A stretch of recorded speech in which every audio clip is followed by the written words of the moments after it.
0.82 থেকে নেমে কোথায় আসবে না, ধরে নেওয়া যাক 0.82 থেকে নেমে 0.7 এ চলে এলো। তাহলে পাওয়ার ফ্যাক্টর কি হয়েছে আমার না, সোর্সের যে পাওয়ার ফ্যাক্টর কমে গেছে, যেই কমে গেছে কি হয়েছে, সোর্স কারেন্ট চচ্চর করে বেড়ে গেছে, মানে লস বেড়ে গেছে, লাইন আমার রিসিভিং এন্ডে ভোল্টেজ কমই পাচ্ছি, কত কম। তাহলে এর থেকে বাঁচার উপায় কি না, পাওয়ার ফ্যাক্টরটাকে আমাকে কি করতে হবে না, ইমপ্রুভ করতে হবে, বা পাওয়ার ফ্যাক্টরটাকে আমাকে বাড়াতে হবে। কি করে বাড়াবো না, we can connect the delta connected capacitor bank. Star connect করলেও হবে, কিন্তু যেহেতু আমরা ইন্ডাস্ট্রিয়াল পারপাস বরাবরই ডেল্টা কানেক্টেড ক্যাপাসিটর ব্যাংক আমরা ইউজ করে থাকি, সো আমি ডেল্টা কানেক্টেড দিয়েই দেখাচ্ছি। Now we have to connect the delta connected capacitor bank to improve the line power factor or to improve the source power factor. Now this is the delta connected capacitor bank.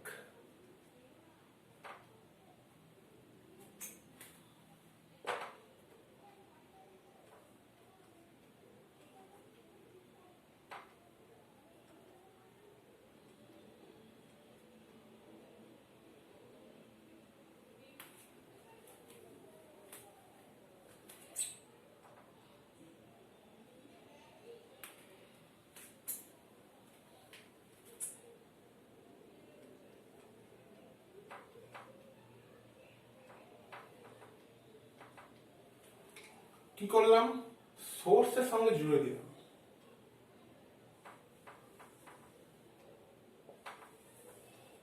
This is R, this is Y, this is B. তাহলে সোর্সের সাথে যেই capacitor ব্যাংকটা জুড়ে দিলাম, আমি চচ্চর করে দেখবো পাওয়ার ফ্যাক্টরটা আমার মোটামুটি, সোর্সের পাওয়ার ফ্যাক্টরটা মোটামুটি আমার 0.89 থেকে 0.92 কি 0.95 এ চলে গেল, 1 কোনোদিনই আসবে না। এখন প্রশ্ন হচ্ছে স্যার এই 0.89 বা 0.92 বা 0.95 এ স্যার গেল কি করে, এইটা দেখাবো আবার সেই পাওয়ার ট্রায়াঙ্গেল থেকে। তাহলে এইটা মোটামুটি বোঝা গেছে যে how to connect the capacitor bank, how to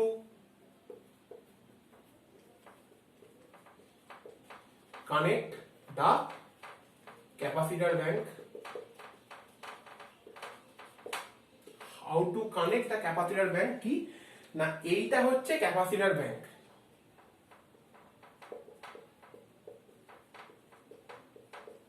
কি করলাম না, প্রথমে কি ছিল, প্রথমে হচ্ছে একটা আমার জেনারেল একটা ইন্ডাকশন মোটর, যার পাওয়ার ফ্যাক্টর হচ্ছে ধরে নাও full load PF 0.82, full load PF ছিল 0.82। ফুল লোড পিএফটার সাথে আমি আরেকখানা ইন্ডাকটিভ লোড যেই আমি জুড়ে দিলাম, কি হলো না, পাওয়ার ফ্যাক্টরটা আমার নেমে ধরে নেওয়া যায় 0.7 বা 0.6 এ চলে এসেছে।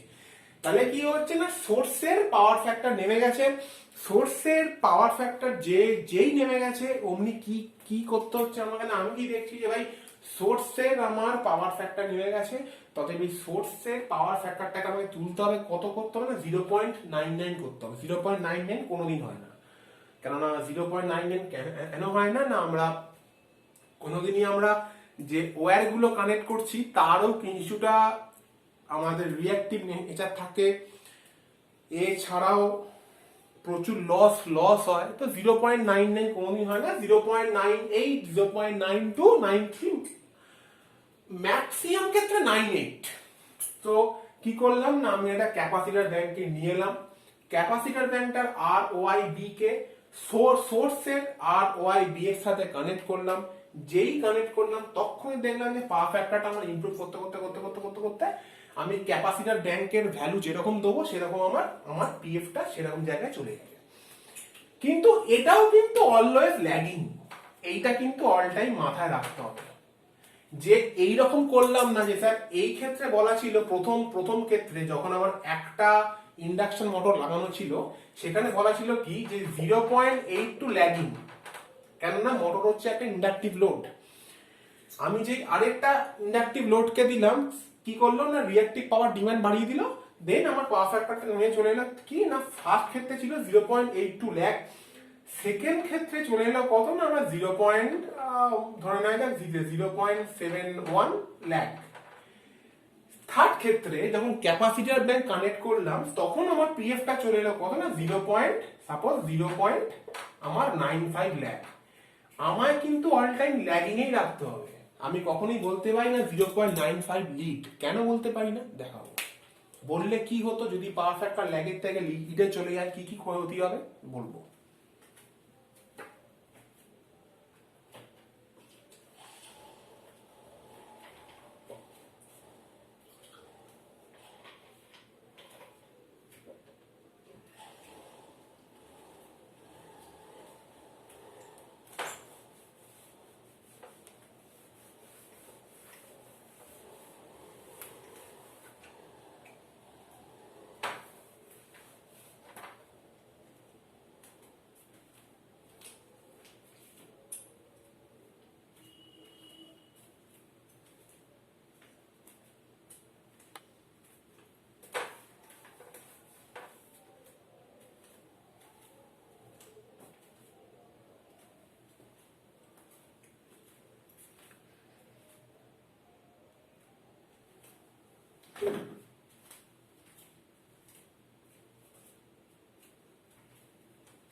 তাহলে আমি ধরে নিচ্ছি ফার্স্ট কেস, ঠিক আছে। ফার্স্ট কেসে আমার একটা লোড লাগানো আছে যার active power demand P, reactive power demand total হচ্ছে Q1, কমপ্লেক্স পাওয়ার হচ্ছে S1, ঠিক আছে। এটা হচ্ছে φ1 ক্যাপাসিটর ব্যাংক লাগানোর আগে। এটা হচ্ছে ফার্স্ট কেস, যখন আমি ক্যাপাসিটর ব্যাংক কানেক্ট করিনি, পাওয়ার ফ্যাক্টর অলরেডি ডিক্রিজিং এর দিকে দৌড়চ্ছে। আমার যে ইঞ্জিনিয়ার ফ্যাক্টরিতে আছে তার মাথায় অলরেডি চিন্তা ঢুকে গেছে যে ভাই পিএফটা কি করে আমি কমাবো, কারেন্টের বিল কি করে বাঁচাবো, ফ্যাক্টরির যে মালিক তার কারেন্টের বিল কি করে বাঁচাবো। তাহলে এই ক্ষেত্রে আমার যদি বলাই যায়, তাহলে এই ক্ষেত্রে আমার cos φ1 কত না P/S1, और কি বলা যায় ক্ষেত্রে না tan φ1 কত, tan φ1 মানে হচ্ছে লম্ব বাই ভূমি Q1/P, और বলতে পারি Q1 = P × tan φ1, ঠিক আছে। নাও সেকেন্ড কেস, আমাদের যে ফ্যাক্টরির মালিক সে বলেছে যে দাদা আপনি ইলেকট্রিক্যাল ইঞ্জিনিয়ার, আপনার কাজই হচ্ছে পাওয়ার ফ্যাক্টরকে ডিক্রিজ করা। আপনার কাজ হচ্ছে কি না পাওয়ার ফ্যাক্টরকে ডিক্রিজ করা, যাতে আপনার কাজই হচ্ছে লাইন কারেন্টকে ডিক্রিজ করা। কি করে না পাওয়ার ফ্যাক্টরকে ইনক্রিজ করে। কি হবে তাতে না পাওয়ার ফ্যাক্টর যদি ইনক্রিজ করা যায়, যদি লাইন কারেন্টকে ডিক্রিজ করানো যায়, তা আমার তাহলে লস কমবে, আমার ইলেকট্রিক বিলটা বাঁচবে, পরিষ্কার কথা। এখন যে ইঞ্জিনিয়ার সে কি করছে না, সে কি করলো এই রিঅ্যাক্টিভ পাওয়ার ডিমান্ডটাকে কমানোর জন্য একটা ক্যাপাসিটর ব্যাংক ঝট করে নিয়ে চলে এলো দোকান থেকে। না সেই এখানকে আমি ক্যাপাসিটর ব্যাংক জুড়ে দিয়েছি, অ্যাক্টিভ পাওয়ার সেম আমার একই আছে P। এখন এই ক্ষেত্রে কি হলো না ক্যাপাসিটর ব্যাংক যেই দিয়ে দিলাম রিঅ্যাক্টিভ পাওয়ার ডিমান্ডটা, যে এই যে Q1, এই Q1টা হচ্ছে আমার অ্যাকচুয়ালি রিঅ্যাক্টিভ পাওয়ার ডিমান্ড। এই রিঅ্যাক্টিভ পাওয়ার ডিমান্ডটা কোত্থেকে আসছে না এই রিঅ্যাক্টিভ পাওয়ার ডিমান্ড বলতে কি বোঝায় না, যে এলিমেন্টটা মানে আমাদের যে ইন্ডাকশন মোটরটা যেটা আমার লাগানো আছে সাপ্লাইয়ের সঙ্গে, তাহলে এ কি করছে না Q1 পরিমাণ রিঅ্যাক্টিভ পাওয়ার ডিমান্ড করছে। কার থেকে ডিমান্ড করছে না সাপ্লাই লাইনের থেকে ডিমান্ড করছে। রিঅ্যাক্টিভ পাওয়ার পরিমাণ কত না Q1। তাহলে আমি যখনই ক্যাপাসিটর ব্যাংক বসিয়ে দিলাম, একটা ক্যালকুলেশন করে, সেটা আমি এটা পরে করবো। তাহলে ক্যালকুলেশন করে আমি যখনই একটা ক্যালকুলেশন করে একটা ক্যাপাসিটর ব্যাংক এনে বসিয়ে দিলাম, আমার কার গায়ে না যে সোর্সটা আমার কানেক্ট করা, যে সোর্সের সাথে আমার ইন্ডাকশন মোটরটা কানেক্ট করা, তার সঙ্গে আমি যেই একটা ক্যাপাসিটর ব্যাংকে ক্যালকুলেশন করে জুড়ে দিলাম, দেন কি দেখা গেল না রিঅ্যাক্টিভ পাওয়ার ডিমান্ড সোর্স থেকে কমে গেল। মোটরের ডিমান্ড কিন্তু কমলো না। মোটরের যে রিঅ্যাক্টিভ পাওয়ার ডিমান্ড Q1, সেই Q1টা Q1ই থাকলো, কিন্তু সেই Q1 যে রিঅ্যাক্টিভ পাওয়ার ডিমান্ড মোটর যেটা সাপ্লাই থেকে ডিমান্ড করছিল, সেই ডিমান্ডটা কে পুষিয়ে দিল? না ক্যাপাসিটর ব্যাংক খানিকটা পুষিয়ে দিল। মানে ধরে নেওয়া যাক মোটরটা যদি আমার 4 ভোল্ট অ্যাম্পিয়ার 4 ভিএআর বা 4 VAR volt ampere reactive power demand করে, রিঅ্যাক্টিভ পাওয়ার ডিমান্ড করে, তাহলে এতক্ষণ যতক্ষণ আমি ক্যাপাসিটর ব্যাংক বসাইনি ততক্ষণ কে আমার এই ডিমান্ডটা মেটাচ্ছিল? না সাপ্লাইটা মেটাচ্ছিল। এবং সাপ্লাইটা মেটাচ্ছিল বলেই সাপ্লাইয়ের আমার রিঅ্যাক্টিভ আমার সাপ্লাইয়ের পাওয়ার ফ্যাক্টরটা পড়ে যাচ্ছিল। এখন ক্যাপাসিটর ব্যাংক চলে এসছে। ক্যাপাসিটর ব্যাংকে কি করেছি না আমি ওই মোটরের সঙ্গেই প্যারালালি লাগিয়ে দিয়েছি। কোথায়? না ওই সাপ্লাইয়ের টার্মিনালেই আমি লাগিয়ে দিয়েছি বা ফিট করে দিয়েছি। তাহলে মোটরটা কি দেখছে যে আমার ডিমান্ড কিন্তু 4 ভিএআর। এখন 4 ভিএআর এর মধ্যে তিন ভিএআর বা 3 ভোল্ট অ্যাম্পিয়ার রিঅ্যাক্টিভ কে অ্যাপ্লাই করে দিচ্ছে? না ক্যাপাসিটর ব্যাংক অ্যাপ্লাই করে দিচ্ছে। তাহলে আমি সাপ্লাই থেকে আর কতখানি নেবো? আমি সোর্সের থেকে আমি তাহলে আর মানে কতখানি ডিমান্ড করবো? না 1 ভিএআর। তাহলে কি দেখা গেল না মোটরের যেটা reactive power demand that is 4 VAR, সেই 4 ভিএআরটা কিন্তু 4 ভিএআরই রইল, কিন্তু তার মধ্যে ম্যাক্সিমাম পার্টটা কে সাপ্লাই দিয়ে দিল? না ক্যাপাসিটর ব্যাংক। আর যেটা বাকি রইল 1 ভিএআর সেইটা কে সাপ্লাই দিল? না সোর্স। তাহলে সোর্সের উপর চাপটা কম পড়লো, সোর্সের উপর রিঅ্যাক্টিভ পাওয়ার ডিমান্ডের প্রেশারটা কম পড়লো। তাহলে সোর্সের ক্ষেত্রে রিঅ্যাক্টিভ পাওয়ার ডিমান্ড প্রেশারটা কম পড়লো।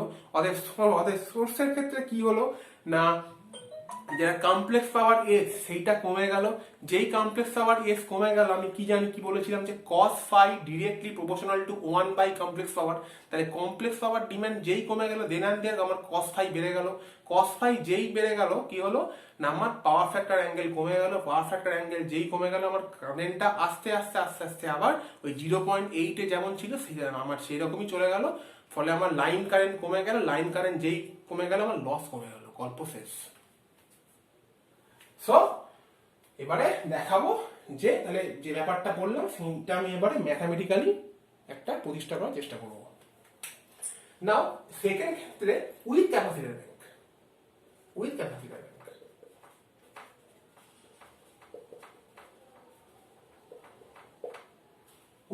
ব্যাংক কি হচ্ছে না ক্যাপাসিটর ব্যাংক আমার সেকেন্ড কেসে আমি ক্যাপাসিটর ব্যাংক লাগিয়ে দিয়েছি। যেই ক্যাপাসিটর ব্যাংক আমি আমার লাগিয়ে দিয়েছি কি হচ্ছে না রিঅ্যাক্টিভ পাওয়ার ডিমান্ড আমার কমে Q2 তে চলে এসেছে। এবং Q2 যে রিঅ্যাক্টিভ পাওয়ার ডিমান্ড এটা কার থেকে আমার ডিমান্ড করছে? না সোর্সের থেকে ডিমান্ড করছে।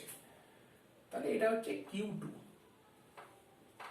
আর এটা হচ্ছে S2। দেখো S2 কমে গেছে, ঠিক আছে।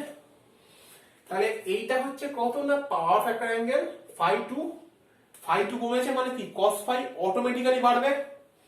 তাহলে এই ক্ষেত্রে কি লেখা যায় cos phi2 ইকুয়াল টু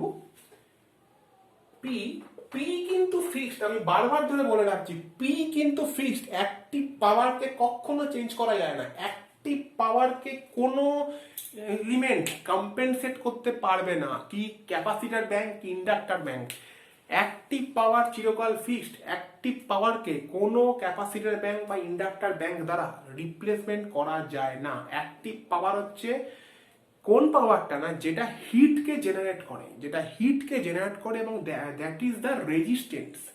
আমি যদি কোনো রেজিস্টিভ এলিমেন্ট না লাগাই অ্যাক্টিভ পাওয়ার লাইফে কোনোদিন চেঞ্জ করতে পারবো না। কিন্তু ক্যাপাসিটেন্স লাগালে রিঅ্যাক্টিভ পাওয়ার ডিমান্ড চেঞ্জ করতে পারবো বা রিঅ্যাক্টিভ পাওয়ার ডেলিভার চেঞ্জ করতে পারবো।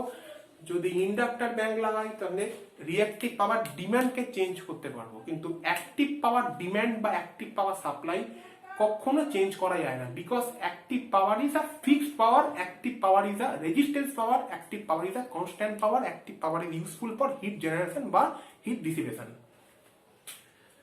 সো তাহলে এই ক্ষেত্রে কি হচ্ছে না cos phi2 equal to P by S2 বা বলা যায় কি or tan phi2 equal to Q2 by P और बोला जाए Q2 equal to P into tan phi2, right? তাহলে প্রথম ক্ষেত্রে সাপ্লাই থেকে বা সোর্স থেকে রিঅ্যাক্টিভ পাওয়ার ডিমান্ড কত ছিল না Q1। সেকেন্ড ক্ষেত্রে সোর্সের থেকে রিঅ্যাক্টিভ পাওয়ার ডিমান্ড কত করলো না Q2। তাহলে কি দেখা যাচ্ছে না সেকেন্ড ক্ষেত্রে সোর্সের থেকে রিঅ্যাক্টিভ পাওয়ার ডিমান্ডটা কমে গেছে। কেন না সেকেন্ড ক্ষেত্রে reactive power demand Q2 is less than কত Q1। তাহলে Q2 is less than Q1। এখন প্রশ্ন হচ্ছে স্যার তাহলে Q1 প্রথমে ছিল, পরবর্তী ক্ষেত্রে যখন ক্যাপাসিটর ব্যাংক লাগালাম তখন হলো Q2। তাহলে এই মধ্যেখানের যে রিঅ্যাক্টিভ পাওয়ার ডিমান্ডটা যেটা সোর্সকে পূরণ করতে হলো না, যে পরিমাণ রিঅ্যাক্টিভ পাওয়ারটা ক্যাপাসিটর ব্যাংক আমার পূরণ করে দিল, তাহলে সেইটা কত না সেইটা হচ্ছে Q1 minus Q2। Q1 minus Q2 equal to লেখা যায় Pটা কমন নিলে tan phi 1 minus tan phi 2। P of tan phi 1 minus tan phi 2। তাহলে এইটাকে ক্লিয়ার কাট লিখলে কি লেখা যায়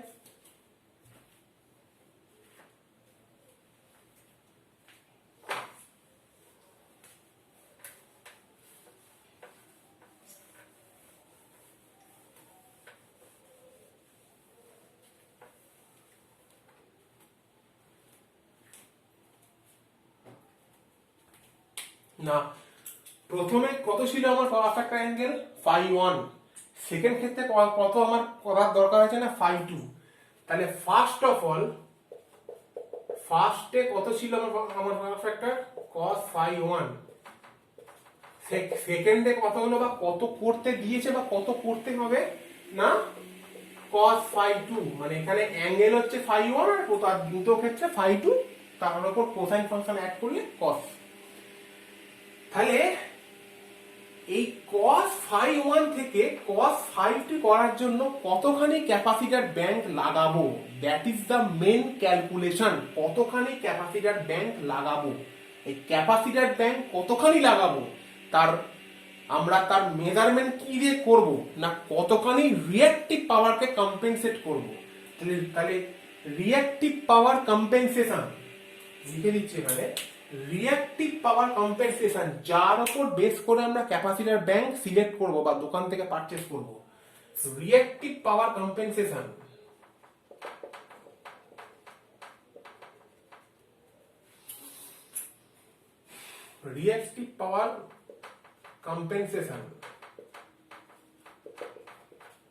আমরা যাকে শর্টে বলি QCH শান্ট, এটাকে বলা হয় QCH শান্ট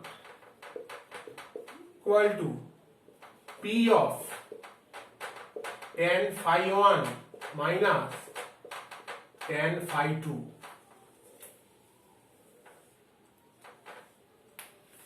এটা হচ্ছে first very important VVI for any competitive exam like BART, DRDO, GATE, ISRO and IAS also। tan phi 1 minus tan P of তাহলে QCH শান্ট কতখানি রিঅ্যাক্টিভ পাওয়ার ডিমান্ড আমি কতখানি capacitor bank লাগাবো না QCH shunt equal to P of tan phi 1 minus tan phi 2। এটা কখন না যখন আমি লিখে দিচ্ছি যে when phi 1 is greater than phi 2 or cos phi 1 is less than cos phi 2। Now please note, you have to note that।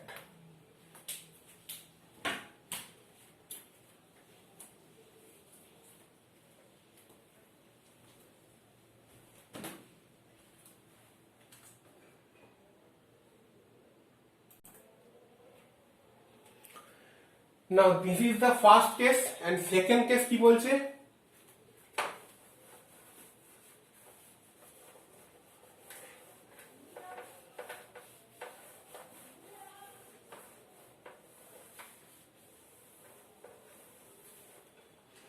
না second case কি বলছে, সেকেন্ড কেসে বলছে যে আমার পাওয়ার ফ্যাক্টরকে ডিক্রিজ করতে হবে বা রিঅ্যাক্টিভ পাওয়ার ডিমান্ডকে সাপ্লাইয়ের থেকে বা সোর্সের থেকে বাড়াতে হবে। এখন এইটা অনেকে শুনে বলবে যে স্যার তাহলে তো আপনি বলছেন যে আমরা তো চিরকাল পাওয়ার ফ্যাক্টরকে তো ইনক্রিজ করি, ডিক্রিজ কি কখনো করাই? হ্যাঁ ফ্রেন্ডস, করাই। কখন করাই? না না না না, আমরা ডিক্রিজ করাই কিসের কিসের দ্বারা? না রিয়াক্টারের দ্বারা। দেখাচ্ছি।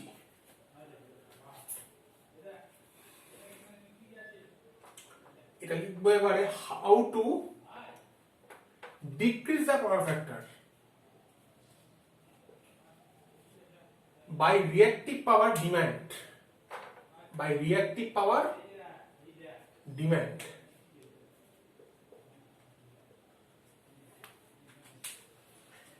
তাহলে how to decrease the PF by reactive power demand। এখন প্রশ্ন হচ্ছে স্যার আমি রিয়েক্টিভ পাওয়ারকে আমি রিয়েক্টিভ পাওয়ার, আমরা তো অল টাইম চাই যে রিয়েক্টিভ পাওয়ারকে আমরা কি করে ডেলিভার করাবো বা ডিমান্ডকে কমাবো, কমিয়ে আমরা কি করে পিএফ কে তুলবো। হ্যাঁ বন্ধু, ঠিক আছে, নিশ্চয়ই, যেটা ম্যাক্সিমাম ক্ষেত্রে করা হয় যে পিএফ অ্যাঙ্গেলটাকে আমরা কমাবো বা পিএফ কে বাড়াবো, বাড়িয়ে লাইন কারেন্টকে কমাবো এবং আমার রিসিভিং এন্ডের ভোল্টেজকে স্টেবল রাখবো, যেটা আমাদের মেইন মোটো। এখন প্রশ্ন হচ্ছে যে স্যার অনেক ক্ষেত্রে অনেক ফ্যাক্টরি অঞ্চল বা ফ্যাক্টরির মধ্যে দেখা যায় যে যখন রাত্রি হয়ে গেল, অর্থাৎ যখন সমস্ত রিয়াক্টিভ এলিমেন্টগুলো নিভে গেল, তখন রিয়াক্টিভ পাওয়ার ডিমান্ড কি প্রায় nearly equal to zero. Just হয়তো একটা সিলিং ফ্যান চলছে, একটা হয়তো টেবিল ফ্যান চলছে, রিয়াক্টিভ পাওয়ার ডিমান্ড প্রায় জিরো। রিয়াক্টিভ পাওয়ার ডিমান্ড যখনই জিরো হয়ে গেল, আমি প্রথম লেকচারে বলেছিলাম যে রিয়াক্টিভ পাওয়ার ডিমান্ডের উপর রিসিভিং এন্ডের ভোল্টেজটা ডিপেন্ড করে। কি রকম না, আমরা একটা ইকুয়েশন যদি লিখি যে V R equal to VS minus of Q demand into XL by VS. এই ভিআরটা হচ্ছে ট্রান্সমিশন লাইনের রিসিভিং এন্ডের ভোল্টেজ, ভিএসটা হচ্ছে ট্রান্সমিশন লাইনটার সেন্ডিং এন্ডের ভোল্টেজ, কিউ ডি হচ্ছে রিসিভিং এন্ডে আমার অ্যাপ্লাই করা যে লোডটা তার ডিমান্ডেবল ইন্ডাকটিভ পাওয়ার, এক্সএল হচ্ছে ট্রান্সমিশন যে লাইনটা আমার জোড়া আছে তার রিঅ্যাক্টেন্স, আর ভিএস হচ্ছে যা বললাম ভোল্টেজ, সেন্ডিং এন্ডের ভোল্টেজ। এখন তাহলে দেখা যায় কি যে এইটা তো ফিক্স, ভিআর কে আমি কিছু করতে পারছি না, ভিআর আমার দরকার, ভিআর হচ্ছে আমার ডিপেন্ডেবল, ভিএস হচ্ছে সেন্ডিং এন্ড ভোল্টেজ, মানে যেটা আমি পাচ্ছি আমাদের জেনারেশন থেকে। তাহলে এবার এক্সএলটা কি না, এক্সএলটা হচ্ছে আমার লাইনের যেটা reactance, that is call XL, আর ভিএস তো আমার সেন্ডিং এন্ড ভোল্টেজ চেঞ্জ করার কোনো গল্প নেই। তাহলে যদি এই রাশিটাকে জিরো করে দেওয়া যায়, তাহলে কি হচ্ছে এই কোয়ান্টিটিটা জিরো, মানে ভিআর ইকুয়াল টু কত ভিএস, তাহলে তো ভাই সমস্যা মিটে যেত। কিন্তু ফ্যাক্টরি অঞ্চলে আমার যখন রিঅ্যাক্টিভ পাওয়ার ডিমান্ড প্রায় শেষের দিকে, নেই কিচ্ছু নেই, নিয়ারলি ইকুয়াল টু জিরো বা নিয়ারলি ইকুয়াল টু একদম নেগলিজিবল, কিন্তু ক্যাপাসিটর গুলো অন করা আছে, তখন কি হবে, এই কিউ ডিমান্ডটা প্লাসের থেকে মাইনাস হয়ে যাবে। তখন কিউ ডিমান্ডটা প্লাসের থেকে মাইনাস হয়ে যাবে, মানে কি, মানে হচ্ছে রিঅ্যাক্টিভ পাওয়ারের ডিমান্ড তো নেই, উল্টে ক্যাপাসিটর ব্যাংকগুলো এতগুলো অ্যাপ্লাই করা আছে যে রিঅ্যাক্টিভ পাওয়ারকেও ইচ্ছা করে ডেলিভারি করে দিচ্ছে। কাকে ডেলিভার করছে না, সাপ্লাইকে ডেলিভার করছে। তাহলে মাইনাস ইন্টু মাইনাস, তাহলে কি হবে না, VR equal to VS plus QD XL by VS. তাহলে আমার তাহলে ভিআর এর মানটা কি হলো, ভিএস তো ছিলই, প্লাস আবার এইটা জুড়ে গেল, ফলে আমার VR is greater than VS. মানে আমার চাই, ধরে নেওয়া যাক ভিএস আমার হচ্ছে 220 ভোল্ট, ভিএস হচ্ছে বা সেন্ডিং এন্ড ভোল্টেজ হচ্ছে 220 ভোল্ট বা 220 ভোল্ট, আমার রিসিভিং এন্ডে দরকার ছিল 220 ভোল্ট কোনো লস ছাড়া। তো সেইটা আমি রিঅ্যাক্টিভ পাওয়ার ডিমান্ডের ফলে আমি সেটাকে পাচ্ছিলাম কত না, হয়তো 210 বা হয়তো 205 ভোল্ট, ঠিক আছে, তাও মোটামুটি পাখা লাইট জ্বলতো, কাজ চলে যেত। এইবারে কি হয়েছে না, ভিআরটা আমার এর থেকে বেড়ে গেছে, মানে ভিআর আমি এখন মোটামুটি ভিআর পাচ্ছি হচ্ছে 240 বা 250 ভোল্ট।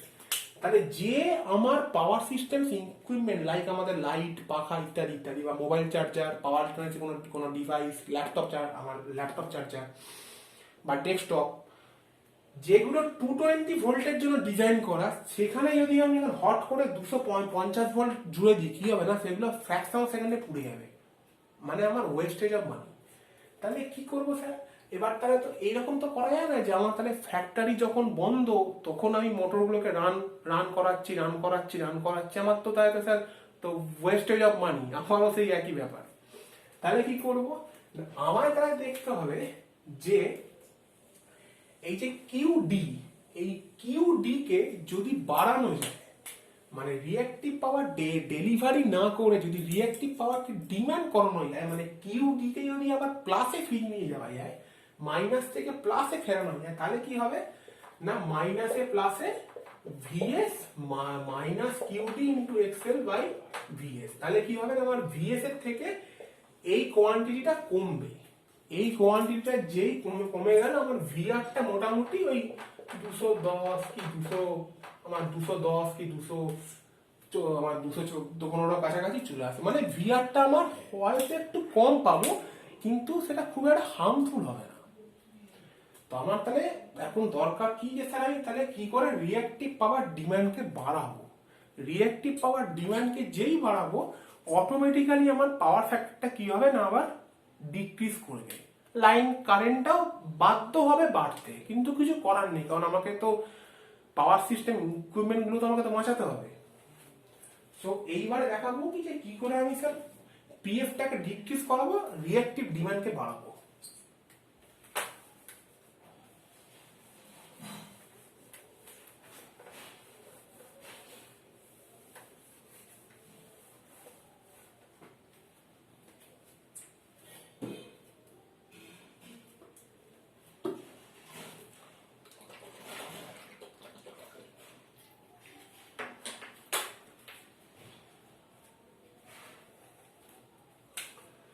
তো ধরে নেওয়া যাক সেকেন্ড কেস, ঠিক আছে, আমার বর্তমানে রিঅ্যাক্টিভ পাওয়ার ডিমান্ড হচ্ছে Q1, খুব কমে গেছে, এটা হচ্ছে S1, এটা হচ্ছে P, এটা হচ্ছে Phi1।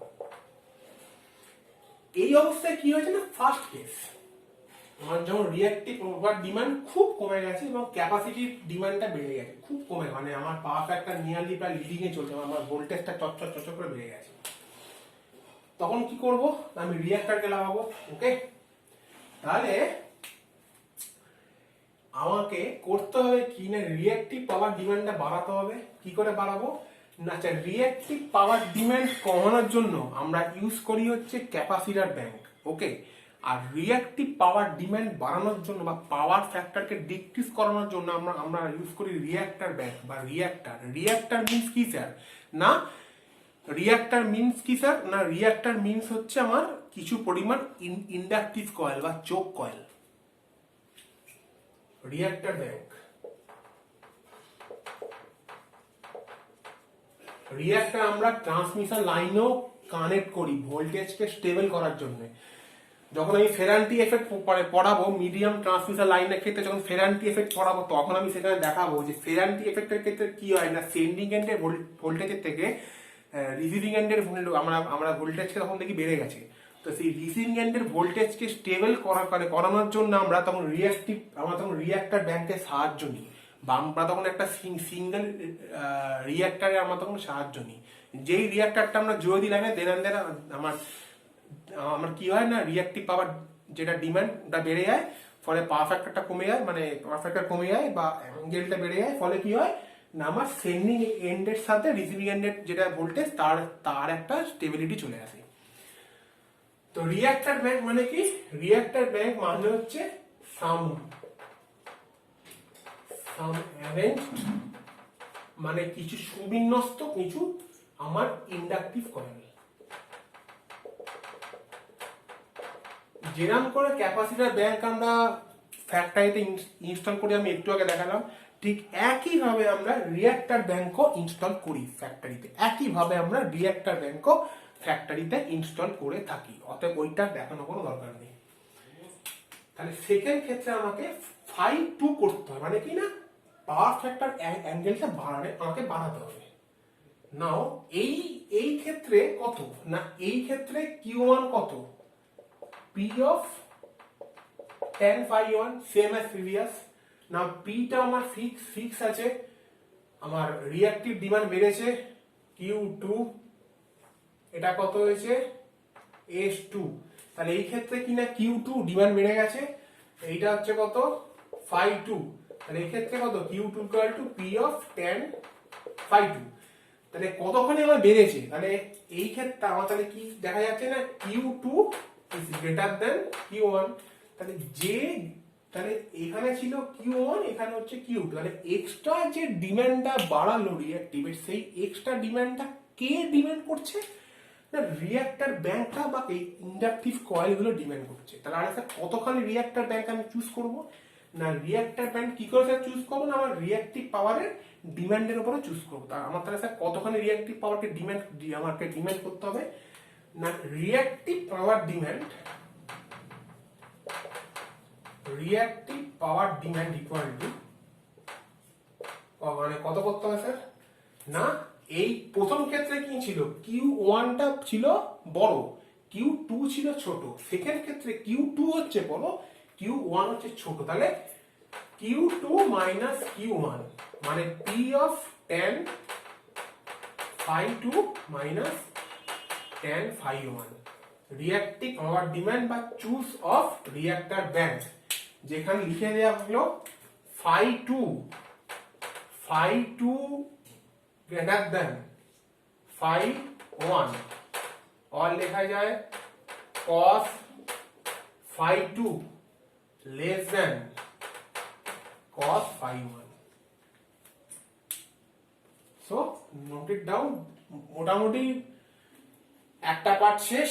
এরপর দেখাবো হচ্ছে যে পাওয়ার ফ্যাক্টর, এরপর কিছু সামস করাবো, তারপর দেখাবো হচ্ছে যে power factor improvement with respect to the transmission line.